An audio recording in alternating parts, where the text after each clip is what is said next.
నెల్లూరు జిల్లా కావలిలో మద్యం దందా విచ్చలవిడిగా సాగుతోందనే ప్రచారం జోరుగా జరుగుతోంది. ప్రభుత్వం మద్యం నియంత్రణ గురించి గొప్పలు చెబుతుంటే కావలి శివార్లలోని దాబాలు మాత్రం మద్యం విక్రయాలకు అడ్డాలుగా మారాయనే వార్తలు కూడా వినిపిస్తున్నాయి. కావలిలో ఓవైపు అధికారిక వైన్ షాపులు, మరోవైపు వాటికి మించిన వ్యాపారం డాబాలు, బెల్ట్ షాపుల్లో జరుగుతోంది. ఎంఆర్పీ ధరకు అమ్మాల్సిన మద్యం బాటిళ్లపై అదనంగా 20 రూపాయలు, 30 రూపాయలు, 50 రూపాయల వరకు వసూలు చేస్తూ సామాన్యుడి జేబుకు చిల్లులు పెడుతున్నారు. సంపద సృష్టి పేరుతో రాష్ట్రాన్ని అభివృద్ధి చేస్తున్నామని చెప్పే కూటమి హయాంలో ఈ అక్రమ మద్యం దందానే కొత్త ఆర్థిక విధానమా అని ప్రజలు ప్రశ్నిస్తున్నారు.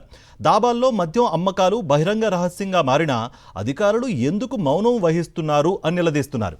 అధికార పార్టీ నాయకుల అండదండలు, కొందరు అధికారులకు చేరుతున్న మామూళ్లే ఈ దందాకు రక్షణ కవచంగా మారాయనే విమర్శలు కూడా వ్యక్తమవుతున్నాయి.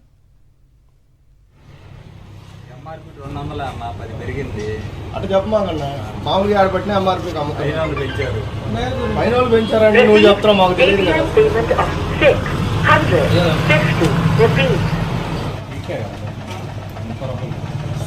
అన్న కేప్ బీరో 200 కదా అన్న, ఎక్కడా లేదు 10 రూపాయలు పెరిగిందంట.